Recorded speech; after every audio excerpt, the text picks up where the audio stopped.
Stanislav, exceptional ability under EB-2 NIW. What kind of animal is that? Can you please tell us exactly what it means when USCIS uses that thing, and how do we apply this knowledge to EB-2 NIW? Alright guys, today I'm gonna cover this question and of course let you know how to get a free evaluation in your EB-2 NIW case. Let's go!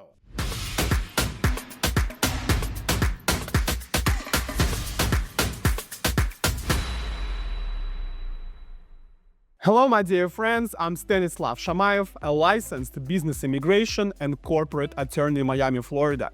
In today's video, I'm gonna address the question, what is exceptional ability and how does USCIS determine whether you qualify for this particular criterion? But let's take a step back, because exceptional ability does not exist in itself. It's only a part of EB-2 National Interest Waiver. And in this beautiful visa, which we continue to get approvals for, and the industry is really struggling to get those cases in, we want to make sure that you understand what this NIW means. And here we have only 3 criteria. And I know, some of you are like, Stanislav, just stop this. There's like 4, there's 5.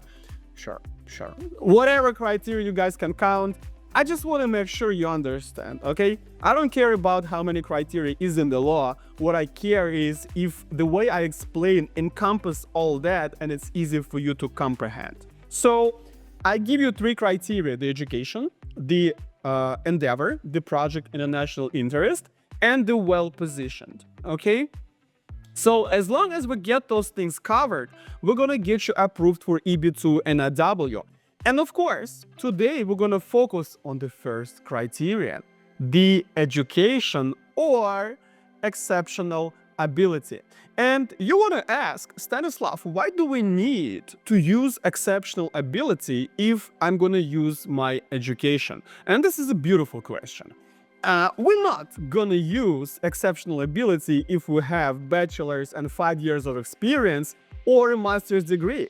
Okay, that's gonna be enough to get you through the first criterion. So the officer gets to the second criterion about your project, about your idea, how you're gonna help US to develop and all this good stuff. But we're gonna leave it for the third criterion. But let's talk about this later. First things first, the actual meaning and the use of exceptional ability is in the first criterion if you do not have the proper education, or you don't have enough education, or you have education but you don't have enough years of experience. Okay, so those are the common ways to use the exceptional ability. And of course there's Schedule A, EB-2. Don't worry about that, guys. Don't worry about that. We want to talk about NIW. So the only way for us to actually use those 6 criteria under exceptional ability, and what are those? Another education, certification, 10 years of experience, contribution in the industry, association, and higher pay. And you'll be like, geez, but those are from EB-1A exceptional ability. Kind of, yes and no. So I would qualify them as actually below EB-1A criteria, but a little bit above O1, okay?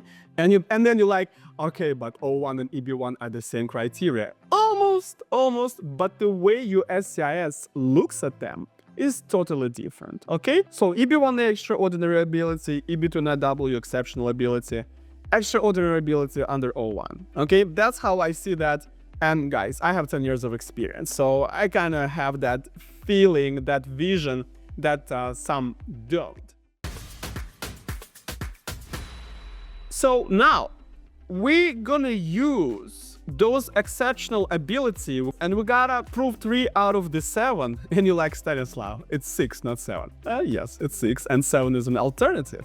You guys just on fire with those questions today. So the exceptional ability gonna be used instead of education, all right?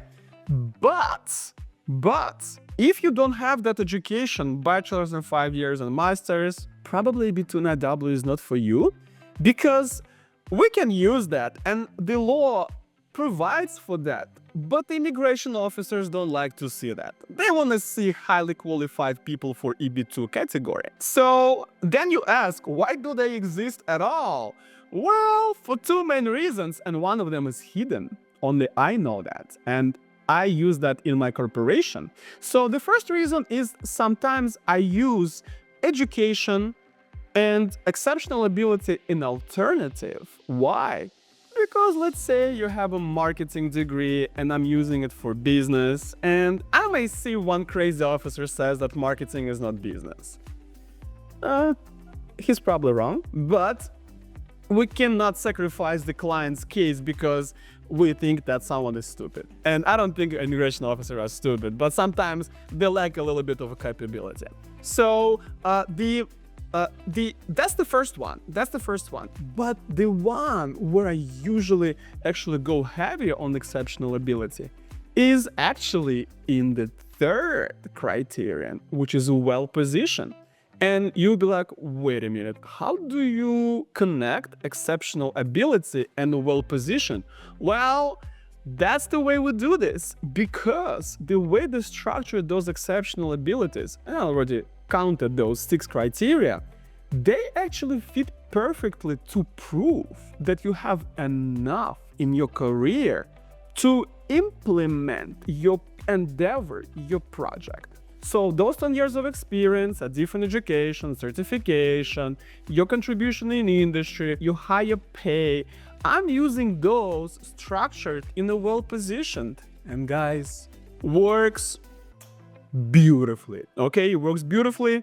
And I think that you that's like NLP kind of stuff. You affect the immigration officer's brain and subconscious on a different level, okay? So that's the big secret, and I'm sharing it with you guys because I like to give you the value. And I like you to see me as a person who has expertise in those kind of things. So let's summarize it. Exceptional ability or education, your endeavor in the national interest of the US, and you're well-positioned, where we usually use the exceptional ability as a structure and everything on top of that that proves that you're well-positioned. Stanislav, what's the next step? If I qualify by education, by exceptional ability, what I gotta do with this? Well, you gotta do the free evaluation. Because if you don't know if you have a case or you have potential in that case, then it's all wasted. Under this video, there is a link. It says free evaluation. Click on it. Fill out the form. Give me 2 days. I'll get back to you. Give you an analysis of your case. Maybe I say a different visa. And if I see the potential, I will give it to you. I'll say you have the potential. Look for that word. Potential means that my team and I can improve on your case within the next 6 months and file it with chances above 90% to get you approved. So do the free evaluation right now to know your chances and whether you have the potential.